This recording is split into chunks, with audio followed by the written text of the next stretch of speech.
it is just 1 week after I started these seeds, and I'm trying to get my process in place of how I want to start seeds, and what system I want to use. And I'm trying this soil blocking method out because I'm still learning, and I don't want to. What I've noticed is that I've used those big trays, and I've wasted a lot of soil just learning. And the nice thing about this is they're so small, so if I make a mistake, I'm not wasting a ton of soil and a ton of space. So that's one thing that I'm liking so far. But also that it's not, I don't have to have more and more trays that I'm buying, because I kind of got to the point where I bought 5 or 6 trays and it's adding up. And so I want to grow as many things as I can, but I also don't want to waste a lot experimenting and that sort of thing. So I like this so far. And here we have dill, and the dill is just kind of starting to come up right here. This is the Merlot lettuce, which I started growing over the winter, and it's really delicious, but I only have like 2 heads that made it. So I've got plenty of that. I have Tom Thumb lettuce, which I've also grown and I really like, so I know that I like that one. And then I have a free seed that I got, and I'm trying out another free seed. This is red okra, which I'm more growing because I think the flowers are really pretty. And maybe I'll get into okra. And then we've got some broccoli and artichokes that are coming up right here. So I don't know if the broccoli, if it's gonna get too hot by the time it matures, but that's kind of the fun. I'm like able to have fun because it's so small and I'm not wasting a ton of space and a ton of soil. So this is perfect for me right now, and then we'll see how things go once I put it outside and all that stuff. So when I first started soil blocking, I put it directly on one of these baking trays, like a bunch of different varieties. And that didn't work very well because they all grew at different times. And so I had to get a spatula and pull up certain things that needed to be moved, or, that sort of thing. So I tried putting them in the lids of these little black Tupperware containers. And I think it's nice because I can move them around if some grow bigger or faster than others. So I really like that. And the other thing is they say to put some plastic wrap over. And what I noticed with the plastic wrap was that the seeds, when I went to go check it or water it, the seeds stuck to the plastic wrap, and so what I'm gonna try this week is, why not use like the little container and then use the lid as like a little humidity dome. So I'm gonna try that this week and see how that goes, and see if that will be something that I implement in the future. So I'm gonna try growing this giant cabbage, and the reason why I wanna grow this is it looks really cool, but then also this land is huge. There was nothing here when we got here, and the weed management is really difficult. So I thought what would be kind of neat is maybe I could grow these, and then it'll choke out the weeds, but then also be edible. And I think it's really beautiful too. I plan to plant this underneath our pepper tree in our front area, and it's kind of shady there. I think cabbage kind of like shade. And I know a lot of people grow, what is it called? Heuchera? Not heuchera. What is the name? Hostas underneath or around trees. And I think that they're very beautiful, but the amount of cost it takes to buy all these plants are so expensive. So this summer I'm just focusing on growing a bunch of seeds and learning a bunch. So once I fail or mess up, or I learn what works and what doesn't work. So and we're in California, so I feel like the rules don't really apply to us like it may other people in the country as far as the weather goes. So I'm just testing a bunch of things out and seeing what works. So since I'm kind of just doing one of these to see how this works, I just put a little bit of the soil in one of these things, and I'm using hot water because I heard hot water helps with if there's, you know, something in your soil like eggs or fungus gnats, it'll kill it. So I've just been doing kind of what I've been reading, and I'm using this thing called Vermont compost, and I just copied it from a bunch of people that I watched online. And next week, I want to try using a soil blocking recipe that I've seen where they use compost and cocoa coir and green sand. And I want to try that and see if it's less expensive than this, because one bag of this, I think it was like $30, which is okay because I'm not using a bunch. But if I can find something that's less expensive and just as good, I think it would be fun to try that out.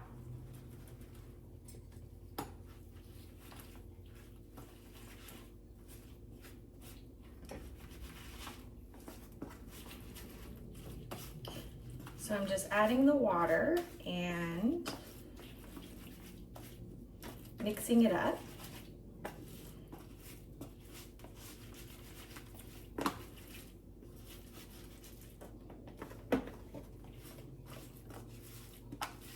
They say to moisten the soil for soil blocking more than you would for just regular seeds in a tray, because it helps it to stick together.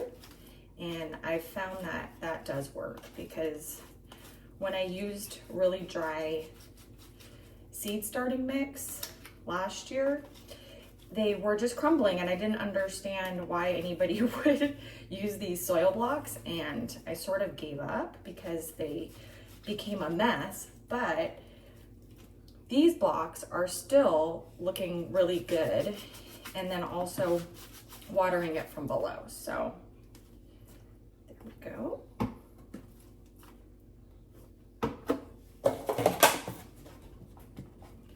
And then one of these trays will fit 2 stamps.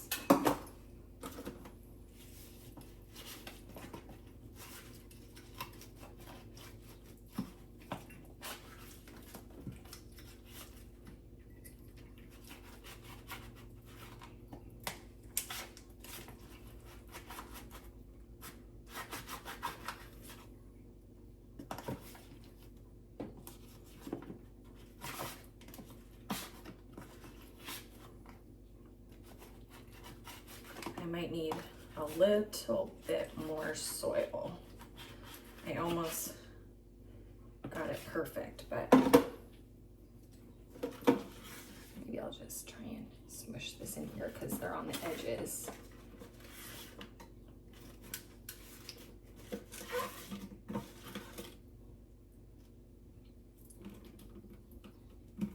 Go.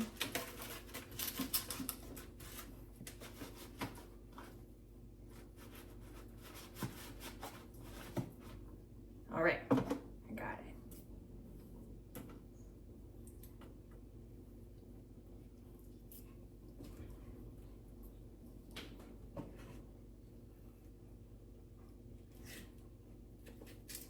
There we go.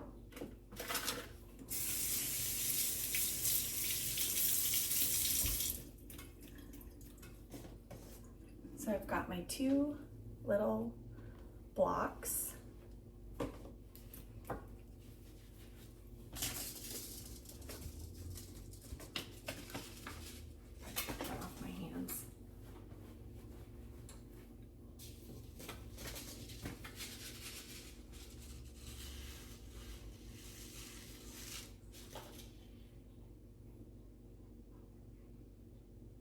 I know 40 giant cabbage plants sound like a lot, but I have a lot of space that I could cover for weeds because they just get out of control over the winter when it's raining like it has been. And I've had to go out there, and I mostly just use like a hula hoe, or I hand pull the weeds, because We do have a weed whacker, but it's really heavy, and just the motion of going back and forth really hurts my body. So, and then I haven't sprayed anything, any chemicals. I don't want to do that. I did get a bunch of mulch delivered over the past 2 years, and I used a wheelbarrow and covered most of the property with mulch. And so I think that will help the soil, and then, you know, it helps with the weeds, but it's not, you know, there's still a lot of weeds that come up through the mulch. So if these cabbages work out, then it would be really fun to, you know, look at them and then eventually eat them. And yeah, I'm just trying out a bunch of things, and I'm gonna see what works. Now, I'm gonna just, with these ones, I put some vermiculite over the top, but again, when I'm trying all these things, I don't wanna waste vermiculite. So I don't think that these ones need it. And I'm just putting it on the top, and that's what I did for most of these seeds. I just put the seed in there, and most of them sprouted, so I think this will be fine. And then I'll just put the lid on top until I watch a YouTube video every morning just to learn something new each day, and just see what other people are doing. So I watched that you put the humidity dome over until 50% of the seeds sprout, and then you take it off, because I think it would kill the plant if you left it on there for a long time. But this is nice because there's like a little gap. There's the lid, and then I can easily take it off, and then I can easily move this one tray around if it needs more light or less light. So we'll see. So here you can see that I'm trying a lot of different methods, and it's definitely kind of a mess, but that's okay because I'm trying to figure out what my process is. So I have all these different things. So these right here are these trays that have the wicking mat underneath it, so that you don't have to water it as much. I really like them because they're bigger, so, you know, with like tomatoes or peppers, I won't have to up pot it so soon. The only thing is that they take up so much space. So once these are ready, I'm just gonna stick these trays outside because I don't really wanna invest in a bunch of more grow lights and racks. And it's already kind of getting, you know, a little bit out of control. So once these are good to go, I'm gonna stick these outside, and then I can fit more little soil blocks on here.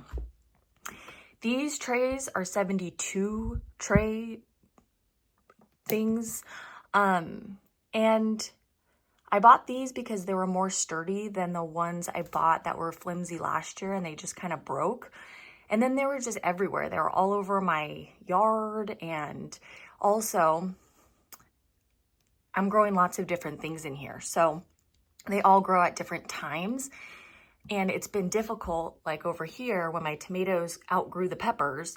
Now I have an empty tray, and that's wasting space. So I probably will only use these outside as long as the soil blocks work. That way I can have a better management system. And then these are the tomatoes I put in these cups. And my tray of seedlings that, you know, so I'm trying carrots in soil blocks because I haven't been successful direct sowing it. And so, I don't know, we'll see how that works. And then I did start these zinnias in a little styrofoam tray that you get from like meat that you buy. But this is where I put the saran wrap over it, and then the seeds stuck to the saran wrap. And I think that's why some of them aren't popping up. So that's why I'm trying this like lid method. And then those are the Lysianthus that are in the 72 tray. So earlier this week, I wanted to come up with a plan for where I'm gonna put these seeds in I'm starting. And so I purchased some of this emitter drip line, and I'm trying to make kind of a grid with these little L-shaped connectors. And I they have holes every 12 inches. So there'll be water coming out every 12 inches, so I don't have to buy a bunch of little drip emitters individually. And in order to save water, I got these little switches so you can turn this bed on or off so that if something doesn't need water, I'm not wasting that water when all the other plants are being watered, if that makes sense. So I'm just testing this out and seeing how it goes, and hopefully it works. This is where I kind of messed up on my seed management. So I planted all these peppers in this tray, and then I did tomatoes because I don't need like 72 peppers. I don't even need this many peppers, but now the tomatoes are getting big, and so I'm gonna pot them up into these cups, which I saw on a video. I really like watching this channel called Next Level Homestead, and they also have a channel called Next Level Gardening. And what he does is he gets these red solo cups and then he puts drainage holes in it, and then he fills up the cup halfway with soil and then plants the seed in it. And then once the seedling grows up, he adds more soil because tomatoes have these fine roots around the stem. And then if you add soil, it makes more roots, and it's supposed to make the plant's root system stronger. So that was sort of the idea that I had here when I potted up these seedlings. Snapdragons and try and save them, because a lot of these probably need to be thinned out. But maybe, let's see here. So most of them germinated, but there's this one and this one that nothing came up. So maybe I'll just try and stick a little soil in there. And then like this one has a bunch of them. Maybe I'll just go like that and see if I can be greedy. Try and get more plants.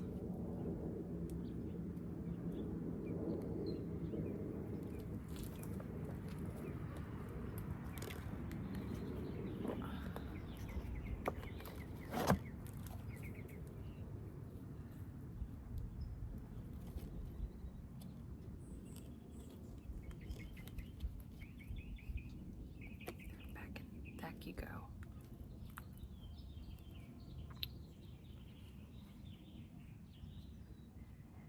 Yeah, I'm kind of attached to them now, so I don't know if I want to waste them. And these were started on February 2nd. So I don't know if that's gonna work, but yeah, I don't know if that's gonna work. And this one too.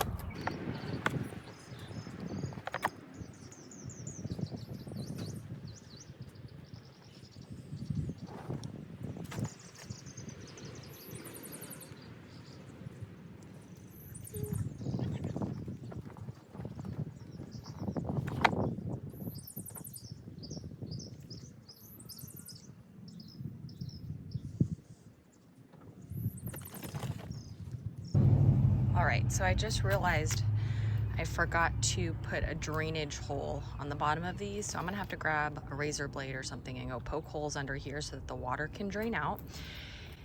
And this is something that I need to consider going forward, is that a lot of these like didn't germinate. So there's like little empty spaces, and then now that I have the tomatoes popped out, this is just gonna take up a bunch of space. I can't really put soil back in here because then these are gonna be behind these, and then that's gonna be an issue. So I'm gonna stick them out here for a little bit because it's kind of a cool sunny day, and see if I can try and start hardening these off. It's been pretty cold. It's been between 45 degrees and 65 degrees. So I was starting things inside because I wanted to baby them and kind of watch them, and with them being in my room, I could kind of monitor them more. But now that, you know, we've got wasted space over here, that's going to take up a lot of space. I might try and see if I can let them live out here soon so that I can have more space inside. Okay, so this is my little carrot experiment. I started carrots in these little mini seed blocks, and then I just grabbed a spatula and took it off of this tray, and I am going to try and plant them and see if that works. Okay, so they do say not to transplant carrots, but I have tried growing carrots so many times and it never worked when I just put the seeds directly in the ground. I tried the come out 2 times a day and moisten them. I've tried put them in a little bag with a paper towel and then let them sprout and then place them in the beds. I've tried the board method where you put a board on it and then you wait for it to sprout. And so I'm not sure what I'm doing wrong, but why not give this a try and see if we can get some carrots. So some of these you can't even see a carrot. It hasn't even come up yet, but I feel like maybe this is kind of like the paper towel method where you kind of get them to sprout and then you put them out. So I don't know, we'll see. Try something new. Okay, so it's the next day and I planted all these carrots in this area, and now I can only see those 2, that one, this one, and the only thing I can think of is maybe these little roly-polies are eating them. I mean, I don't know, but I'm not gonna use any chemicals or anything because I just don't understand exactly what is in them at this point. I'm not against using stuff, but I'm not even sure, like the organic ones, so that's okay. At least I know. Maybe I just need to put it into, I don't know, a bed without roly-polies. All right, and then for these guys, I'm just gonna stick them in the dirt and stick them on my heat mat and see if I can just get these to sprout, and then I can stick it outside.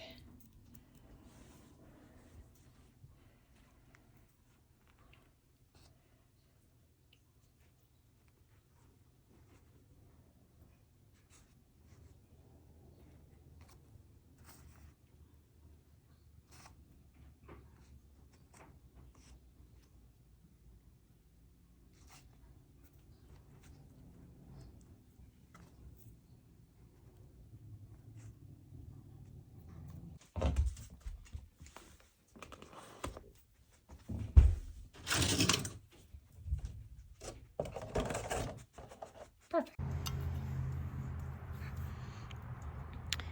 Let's see. Fuji, please. So I think the area, Fuji, please. I don't know which way is up or down, but I'm gonna stick that part down. And Fuji, don't you dig this up. Don't you do it.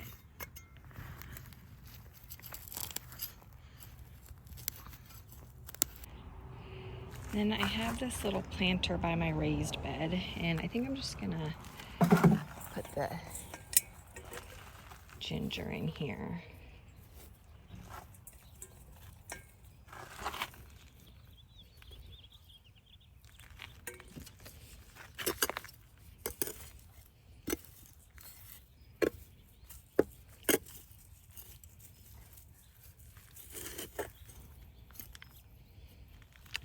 And I don't really use this corner of my raised bed that much, so I think I'll put the turmeric right here.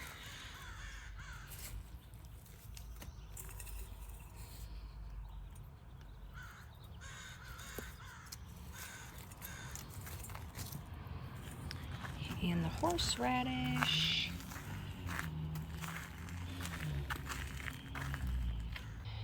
And then I'm gonna put my horseradish here, which is right in between my rosemary and my bay. So kind of like herby flavored things. I just can't forget that this is here. And if it does good, I can always dig it up and plant it somewhere else, but let's give that a try. And then while I'm out here, I will come in and pick my passion fruit since I've got the colander out.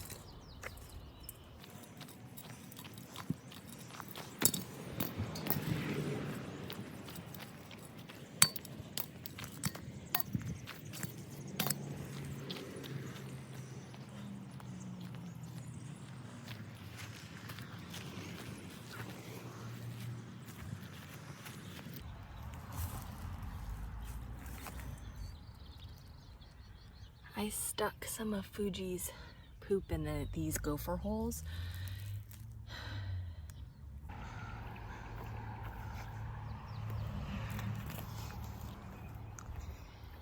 And this Meyer lemon tree has been just loaded with fruit.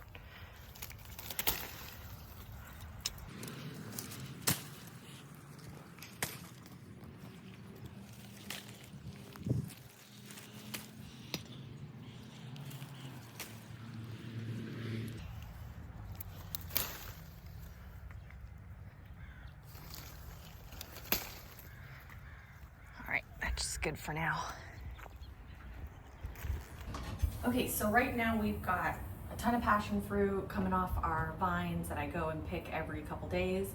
And I like to pick them when they either fall on the ground or even when they're like shriveled like this. I think that they're the most ripe at this stage. And then we've got a ton of Meyer lemons that are all ready at the same time. And I can't go through all of this before they're gonna go bad. So I'm gonna juice it and freeze it in little ice cube trays so that when I have a recipe that calls for, you know, a tablespoon or two of lemon juice, I can just pull it out of the fridge and pop it in, and then we have great Meyer lemon flavor even when they're not in season. Okay, so I'm just gonna have these all up. Also, one thing, we have all these beautiful, beautiful, what do you call this? Guavas, Ruby Supreme guavas. And they have been falling off the tree every couple days as well. And I haven't been able to get around to using them all at once. So I'm just gonna cut them and put them in a Ziploc bag and then stick it in the freezer. And then that way, if I wanna cook it up or blend it up for some puree, I will have it on hand.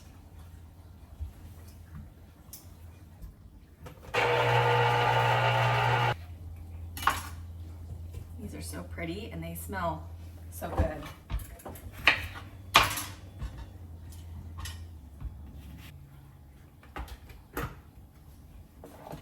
All right, and then I just have a little ice cube tray and I'm just gonna fill this up.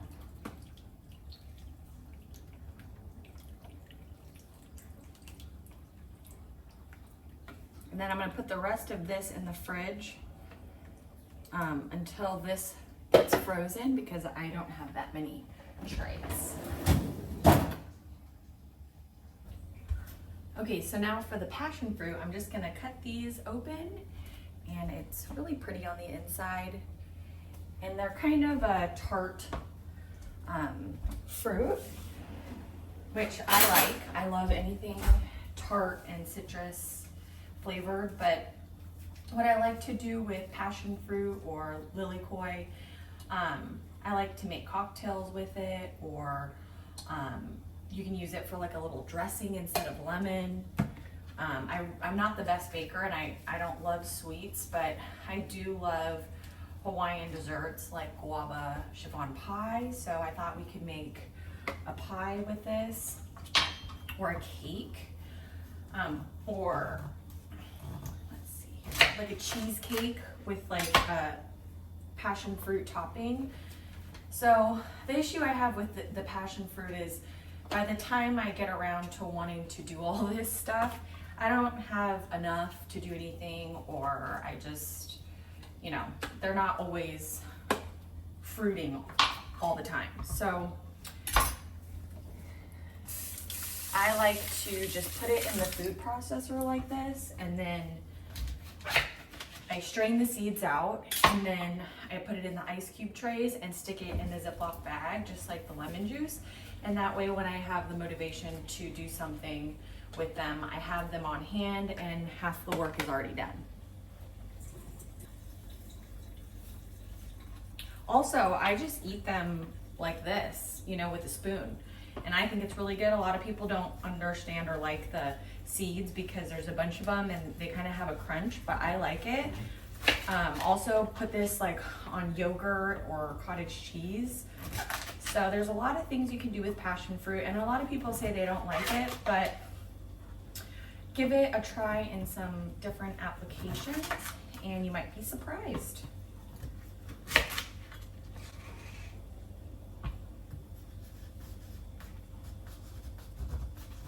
See, when they're not like shriveled up, they're like pretty hard to cut. This one fell on the ground like this, so I wanted to pick it up before any animals did.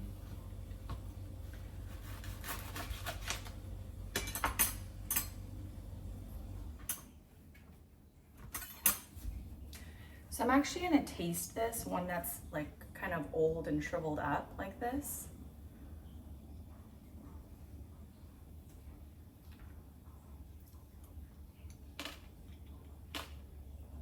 Yeah, it's super sweet. And I'm gonna try one that was kind of not shriveled up and not as old. Very tart. If you wanna wait to get like the really sweet flavor, you can just leave them on your counter until they get more ripe and shriveled. But most of them are shriveled because I've been collecting it in my fridge or on the counter. So I don't mind if they're kind of tart. And with the desserts that I make also, look, this is one that's not shriveled. There's not much in there. So if you can let it sit on the plant until it gets to a more ripe state, you can, but the older fruit is definitely better.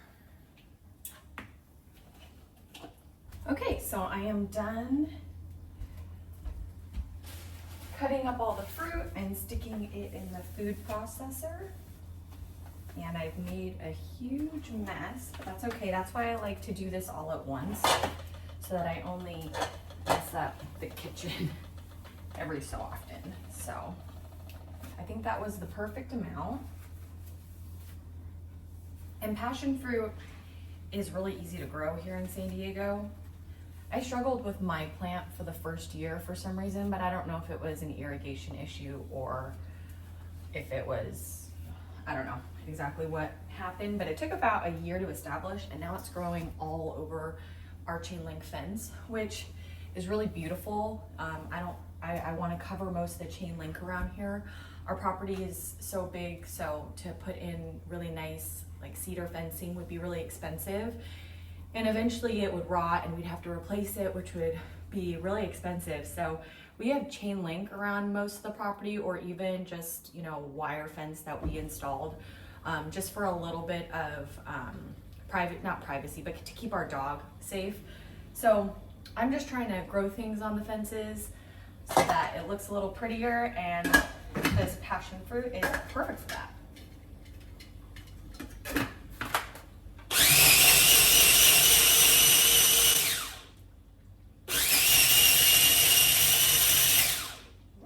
So I just blended it, and now I'm gonna grab a strainer so I can strain the seeds and extract the pulp so that I can put it into our ice cube tray. And now, it smells so good.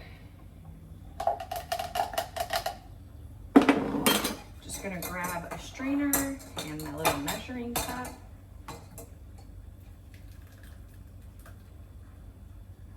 I'm just gonna put it in here, and then I'm just gonna go like this and get all that beautiful juice without the seeds or the pulp, so we can make something really delicious with it.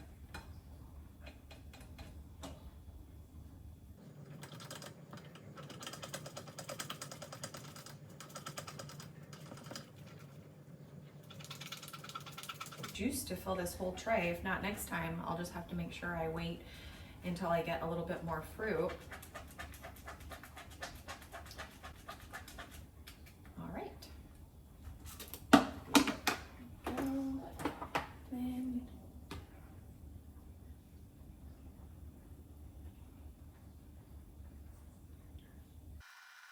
right, so not a full tray, but that's okay.